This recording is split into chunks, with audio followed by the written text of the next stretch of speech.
An itsy bitsy spider, an itsy bitsy spider went up the water spout. Down came the rain and washed the spider out. Out came the sun, dried up all the rain, and the itsy bitsy spider went up the spout again. Okay. So You that's know, that's where it came from. and you know that there's a song in Spanish that is the same, similar. Itsy bitsy Mm-hmm. araña. Mm-hmm. Yeah, it's one of those more universal things. Yes. But, that's why I chose it, because it's somewhat universal. Yes. And it was the question from one of the webinars registered today, Fatima. She asked, Mm-hmm. "What is the definition of Bitsy tools?" Spidey, And you will, Spidey yes, tools. Spidey Yes, tools, yes, yes, and you and I will will, get to that. yes, you will answer. Yes, yep. We'll talk about Spidey tools Yes. and the Hi, concept. good afternoon. This is Hans joining. Good Hello, afternoon, Hans. Hans. Hey, Good good to see afternoon. you. Thank you for joining us.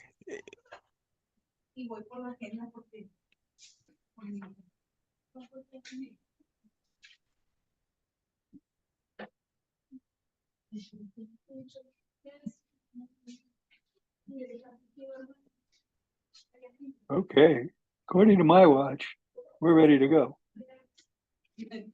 So let's get started. Good afternoon, everyone. Hans, I think you're the only one that came in after I did my rather brief refrain from Itsy Bitsy Spider. Are you familiar with it? No. Okay, I will do it again by popular demand. Okay. An itsy Much bitsy appreciated. spider went up the water spout. Down came the rain and washed the spider out. Out came the sun, dried up all the rain, and the itsy bitsy spider went up the spout again. So that's where I started when I was thinking about today, because there are a whole bunch of spiders, a different type of spider that came from Florida and is moving up the East Coast. And they haven't been getting a whole lot of news, but there's been some news about this movement of spiders, and they're sort of strange looking, but very small. And I started thinking about the small things because a lot of times what gets in our way, what keeps us from succeeding, isn't the big things, it's the small things. So I thought we would talk about itsy bitsy things today. Okay, something like the devil is in the devil is in the In details, something like that. absolutely, the devil is in the detail. Yes. Yeah. So I want to start with the news. There was a screaming headline 2 days ago. Yeah, first of the week. Russian ships in Cuba, and there was this whole kerfuffle in the news about 4 Russian naval ships sailing into Havana. One of them is a submarine, and they were going nuts. The Russian Navy is 90 miles away, but they didn't go to the rest of the story. Guantanamo Bay, which is around the corner from Havana, if you look at a map of Cuba, you'll see that Havana is sort of on the northwestern part of the island. Guantanamo Bay is at the southwestern corner of the island. And it is a US Navy base. It was made famous when we were doing all of our stuff in the Middle East. We were capturing people and we were detaining them in Guantanamo Bay. Well, it's a Navy base. I've been there 3 times. It's constantly got submarines, destroyers, cruiser or two, and occasionally an aircraft carrier, and a large number of Marines at that base. So there's a story, that could have been told. Guantanamo was ceded to the U.S. at the end of the Spanish-American War, and the U.S. leased it and paid $2,000 per year in gold coin as at the value of gold in the early 1900s. And the contract specifies that Cuba and the US must agree to end the contract. Up until Fidel Castro took over in the late 1950s, early 1960s, and nationalized the American Sugar Company, the base was open, and the people who were training there could go around the rest of the island. Now it's completely enclosed, and it's a subset, but it is a fleet training site. All of the U.S. Navy ships in the Atlantic Ocean come to Guantanamo to train. And the Coast Guard's there, the Marines, there are 2 air bases there, and this happens all the time. And people say, well, Coast Guard, really? And there are Coast Guard ships now in the waters off the coast of Vietnam, off Thailand, that area. There are projection of force from the U.S., not as threatening as the Navy ships, which are battleship gray. Coast Guard boats are white with a nice stripe on them. So why the panic in the press? Why did the press get so excited and so upset about 4 ships going into Havana? And the reason, the only thing I can think of, is that they didn't look at the details. They didn't think about the small things, the little things. And that brought me to where Hans just took me, to the T's and C's, the terms and conditions. So if you've been working very long in materials and materials management, in supply chain, you've seen contracts, and every contract has terms and conditions. And if you have a purchase order, usually on the back of that purchase order, or as part of the purchase order packet, you have a list of the terms and conditions that are part of that order. So how many of you have read your own orders and read the terms and conditions of a sale that you might make, or of a purchase you might make? And most of us go through life and we don't read the terms and conditions. It's our attitude. And the attitude tends to be, don't bother me with the details, just give me the headlines. And the problem with that is the details are where we make or lose money in contracting. If we pay attention, if we negotiate the details, then we stand a good chance of having a much better contract from our perspective. If we don't pay attention and we just sign whatever we're given, then we run into trouble. So here's a Spidey tool. The next time you have a contract that you need to consider, to think about, you're purchasing something or you're getting ready to make a sale, have 2 or 3 people join you and read the contract out loud. Get a conference table or around your desk and just sit there and read through the contract. It may take you 45 minutes. It may take you a little bit longer, depending on the contract. But by doing that, you'll start to understand the little things and understand how this works. There was a lot of thought put into that detail. And so by looking at it, thinking about it, talking about it, you get a better understanding. Now, you say, well, I can do that by myself. I don't need anyone around.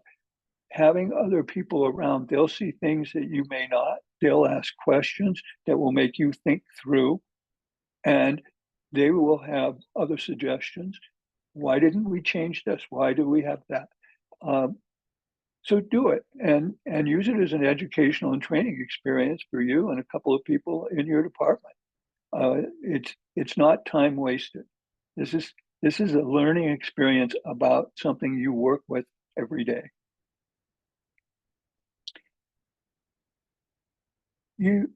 Have you noticed that, if you go to the store and you buy liquids, sometimes there'll be a label on it, and we see this a lot when we're buying bulk containers. Weight may vary, and so the question is why? Did you pack cube, and inside that cube there's difference in density, and that's why? Or why would the weight vary? How do you measure the weight when you're preparing to ship the product? Most places, if you're shipping, you need to put it on the pallet, put the shrink wrap on it, set it on the scale, get the weight, and that's what they're going to charge you in hundredweight for LTL. If you're going by air, they're going to want to know. And if you don't tell them, they'll tell you. They'll weigh it and tell you. And using your scale, you may get a better deal out of that. But then why would the weight vary? Is it material that if it's exposed to air, it's going to change, or there's water content and it's going to evaporate? Is there a specification that would lead you to understand why the weight may vary? And then if it's got water content, what's the water content supposed to be? And do we check it? Because sometimes they could ship us more water and less whatever chemical we're buying. Other times they might ship less water and more chemical, in which case it's going to be much stronger.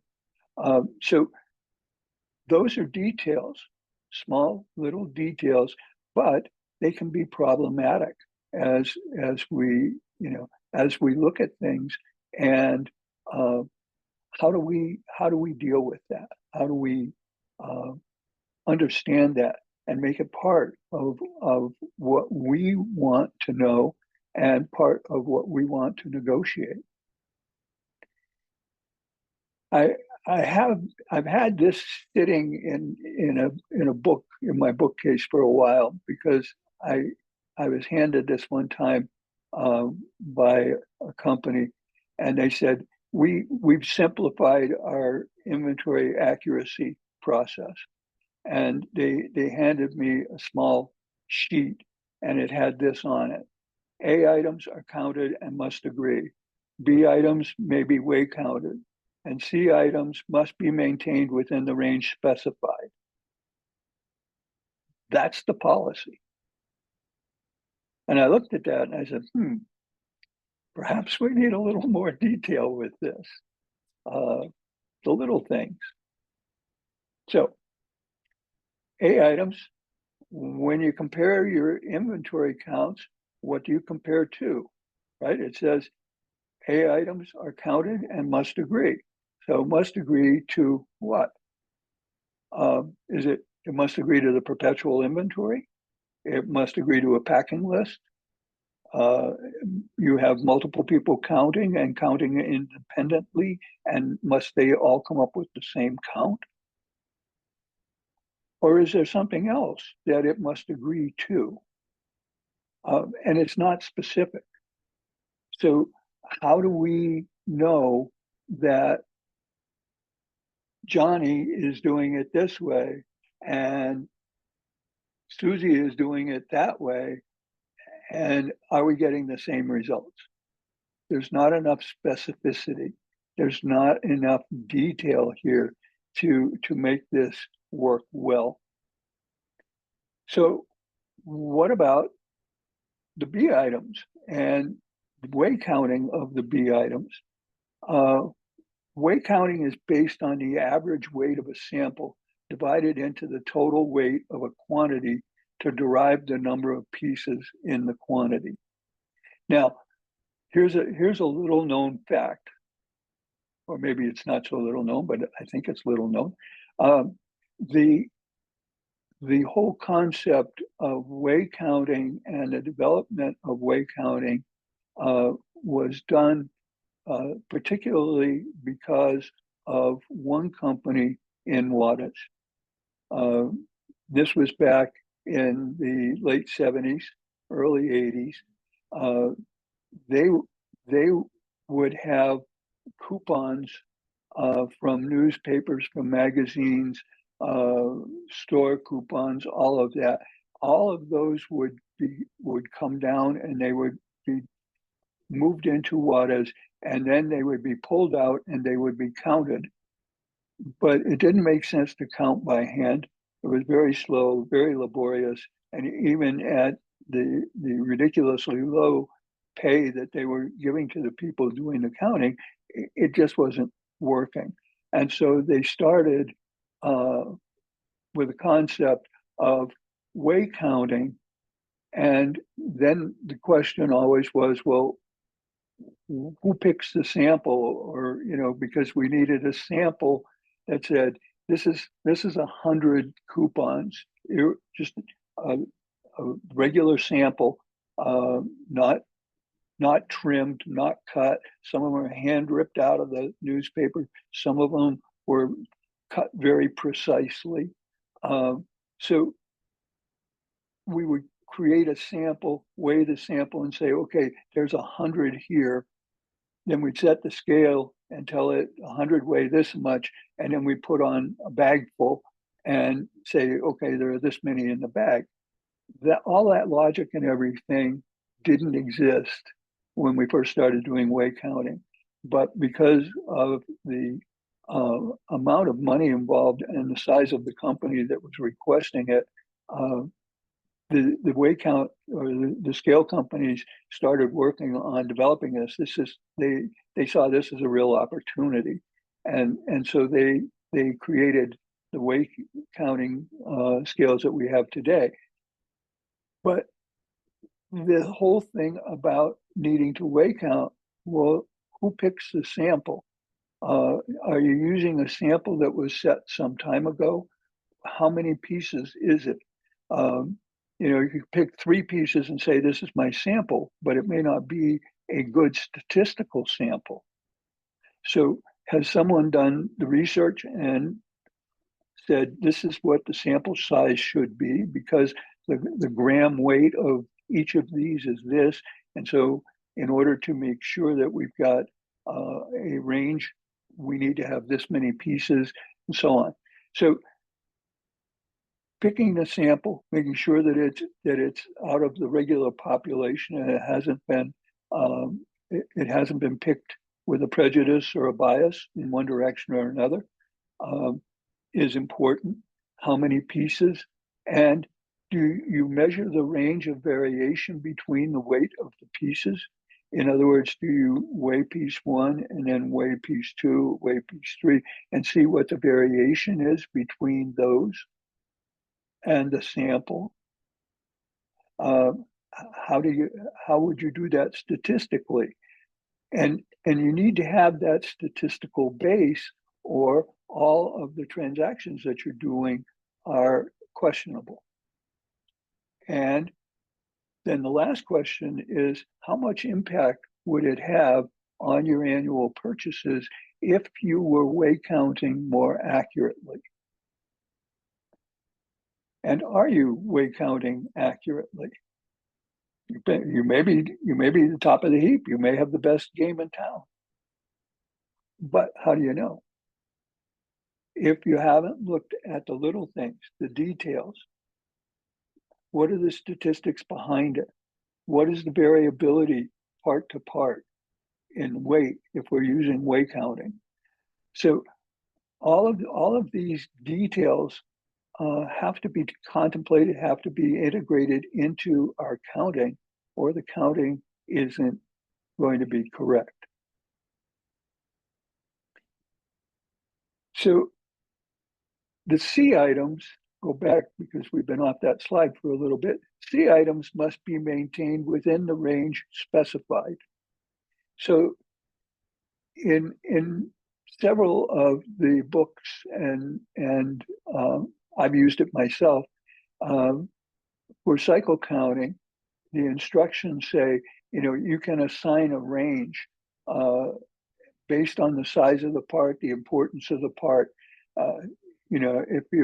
If you're looking at little tiny fasteners of some sort, or washers, or little tiny plastic parts, or my favorite were, I think they were 1/2-inch square pieces of Mylar.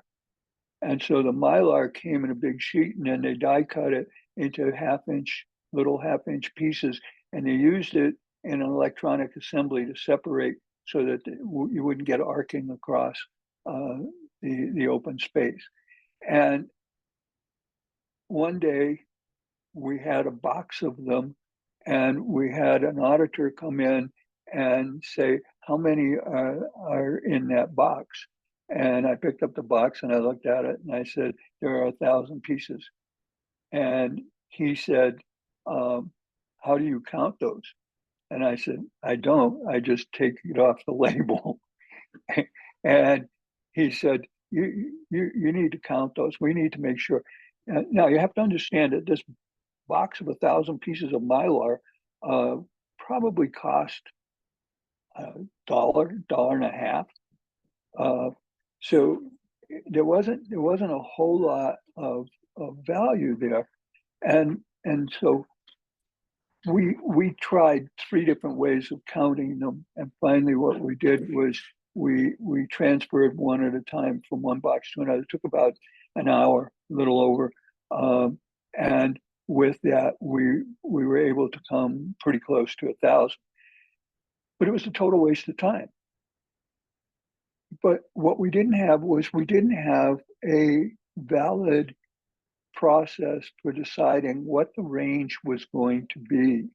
Was it going to be 1,000? Was it going to be 1,010? Was it going to be 980? We didn't know, and we couldn't prove. So the range was somewhat arbitrary. We just said it's between this point and this point, and we just assigned it. We didn't do a process and figure out what that range should be or how we could determine that. And so that opens it up. But you have to, when you're going to say that things have to fall within a range, you have to, at that point, explain how that range was set. What's the logic beneath it, and what's the cost?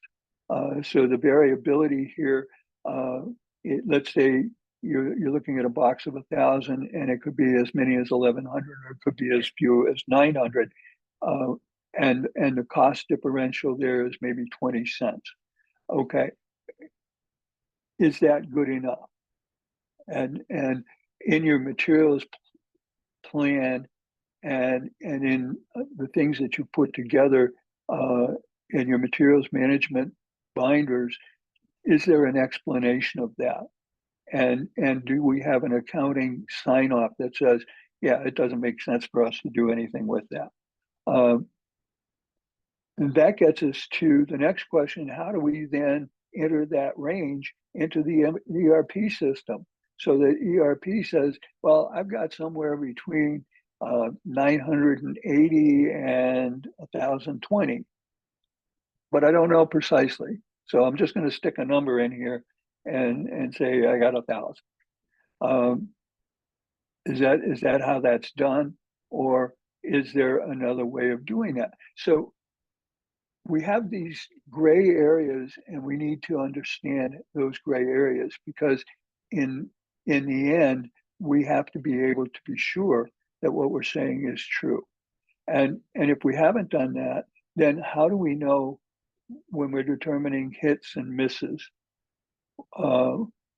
If it's between the 980 and the 1,020, that's a hit.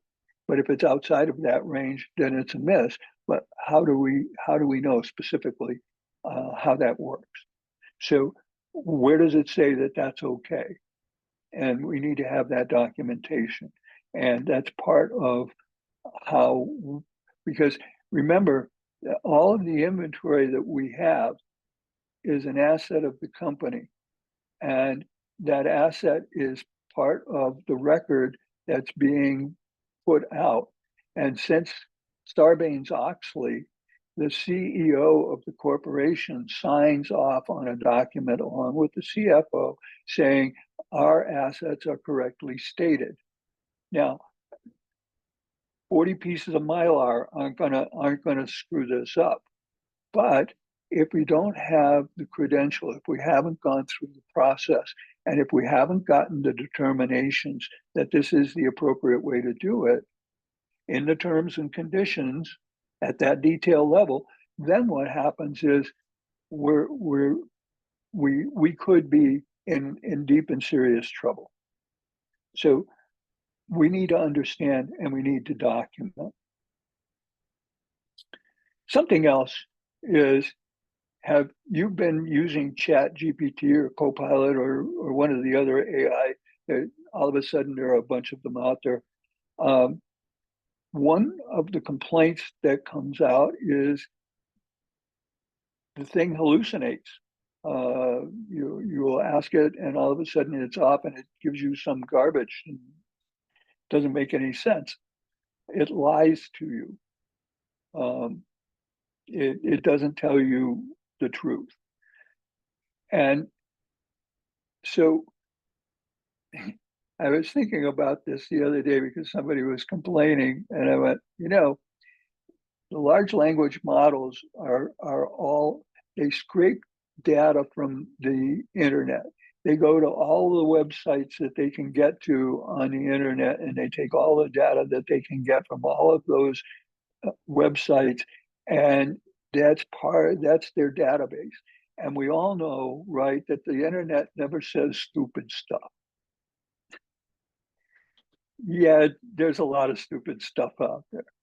And it's part of the large language model. It's in there. So, excuse me. So we know that occasionally we're going to get that. But sometimes we get things that are just totally unexpected. I thought I would get X, I got Y. And so then we need to look at the prompts and how the prompts work. The prompts are, if you've not used Chat GPT or Copilot or one of those, it's like going to Google and asking a question. And you can do the same thing with AI, but you can also set up a series of commands to AI and then execute it and turn it into a programming tool. And it does a lot of really neat things. But we call those prompts. And so with your prompts, keep them simple and keep them straightforward. They should not be ambiguous. They should be very well defined. And as you're putting this together, you sort of have to think. I know that's a strange thing, but you have to think a little bit and put the steps in a sequence that makes sense and that are going to make sense to the computer. Test each step. Take it as an individual, run it, and see what output did you get from your AI. And did it meet your expectations, or was it, oh, that's a surprise? If it's a surprise, go back, research, find out why, run it again, see if it's consistent. Because if it's consistent, then there's something wrong with your prompt. If it varies, then your prompt is not clear enough and you have to clear it up. You create that logical progression step by step and test it again. And then once you're sure that it's pretty good, now you can put this together and run it and get the results and check the results. Now, you can use this if you want to do programming. AI will work directly with several different programming languages. So you can say, I want a program that will do blah blah blah, and you set it all up and everything, and I want it in this language, and it will come back to you and give you the program all written correctly in that language. And then you can take it and compile it, put it on a computer and run it and see, does it do what you wanted it to do? And if it did, okay, here's the program and this is how it works, and you're good. So all of that is to say, you have to think, you have to arrange, you have to do some upfront work. But once you've done that, then you can use it and make variations and use other variables and run your program iteratively and get different answers based on the variables that you're changing. So you could do a whole lot of different things with simple AI programming. And it's a really cool tool. But again, you need to understand the details, because the computer is only going to do what you tell it to do. It's not going to do what you thought you told it to do. So details become important.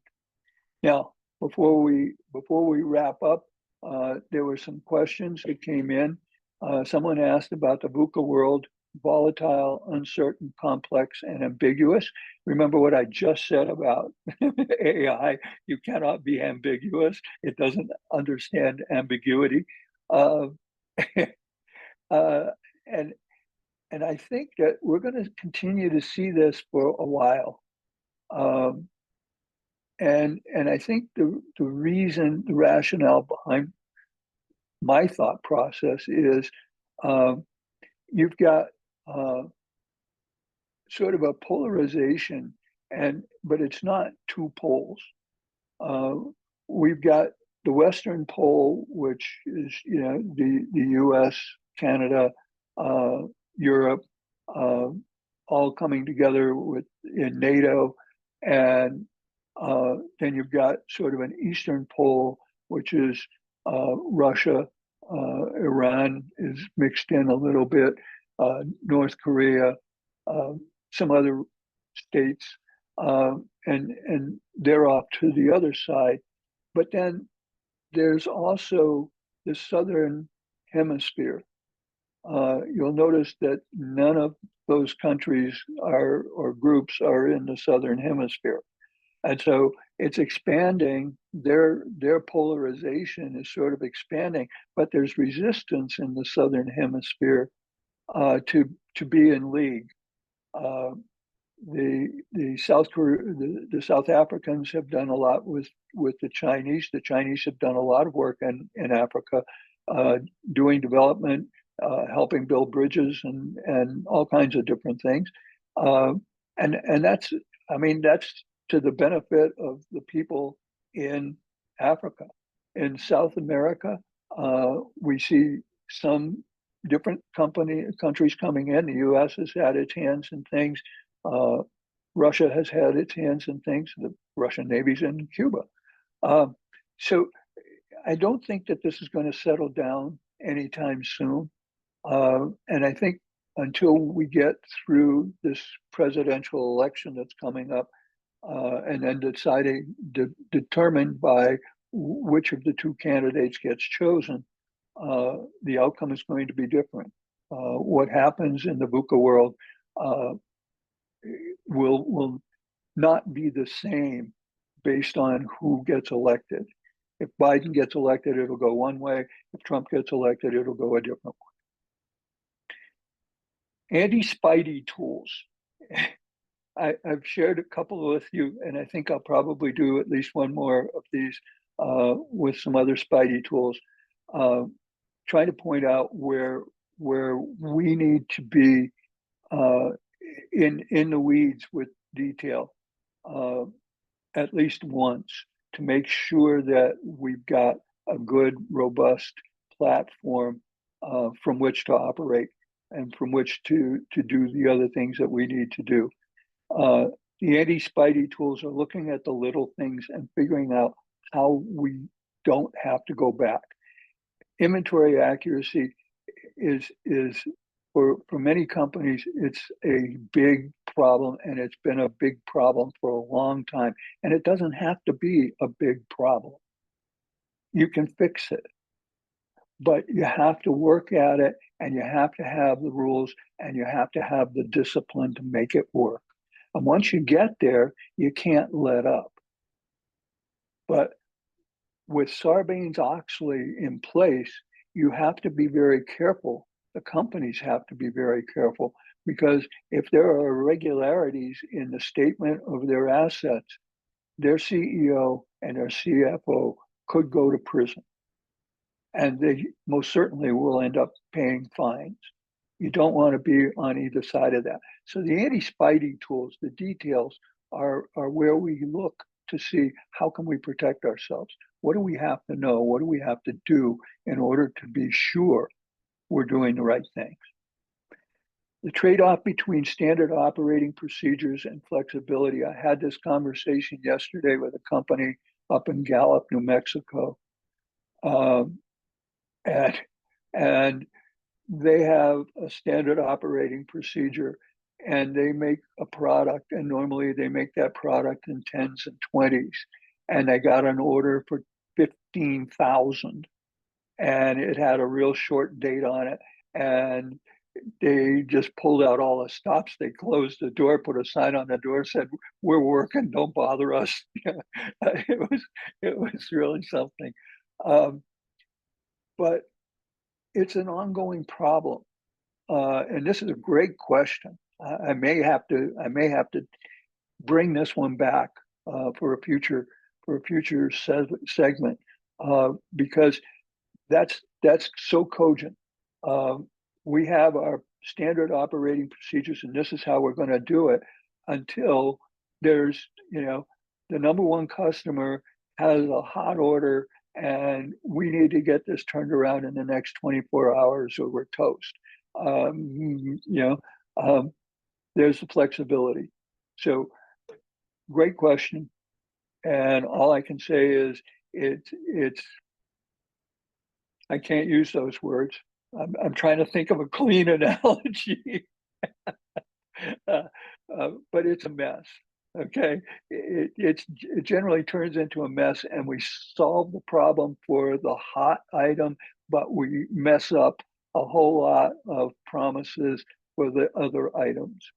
So yeah, it's problematic. The future of relations between the U.S. and Mexico. I had a conversation about this on Father's Day. My son-in-law was with us and my daughter, and we got into a really good conversation about the new president and her ties to the outbound president, and whether there's going to be a change, a real change. Was she riding his coattails to get to this position, and she now will strike her own, or is she going to continue the things that he has set in motion? But I think that the relations between the U.S. and Mexico will, and this goes back to what I said earlier about VUCA World, depending on who gets elected president of the U.S. We now have a president for the next 6 years in Mexico, and who's going to be the president for the next 4 years in the U.S. I want to believe that the relations between the U.S. and Mexico will improve, and that they'll become more fair, because even though we're in this post-NAFTA, whatever we're calling it this year, arrangement, it's still not a fair process. And I think that that needs to be looked at and changed, but it's better than it was. It isn't as good as it needs to be, but it keeps getting better. And then the peso trend through the rest of the year, I believe that the peso is going to rebound. You got a new president coming in. There's the GDP of Mexico is growing. There's more product being made, and your GDP is growing. And I think that with all of the questions and everything, people are sort of taking their eye off the economic ball here in the U.S. a little bit. And so I think that what you're going to see is the peso is going to continue to ascend through the end of the year. Now, that's worth a hill of beans. That's it. But that's what I think is going to happen. Thank you for your questions. We're going to have a PDM, professional development meeting on July 17th on the El Paso side. We're going to have a DD Bricks workshop on July 27th. And that will be in Juarez. And then we'll have a PDM in Juarez with Jose Rosario Garcia. And August 14th, there will be Agility for Supply Chain, another event. We have classes, foundations, certificates, and certifications. The new certification, CTSC, there are several of us who got that, and we're ready to start teaching others and get them ready for certification as well. So have a great month. And if you have questions or anything, feel free, reach out to Deanna, reach out to me, reach out to Omar, and we'll be more than happy to provide you with some answers.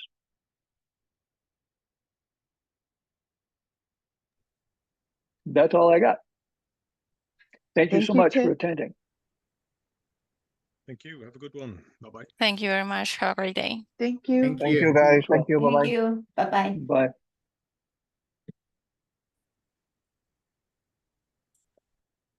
Got to run, Deanna. Thank you. I will talk to you later. Okay. Let me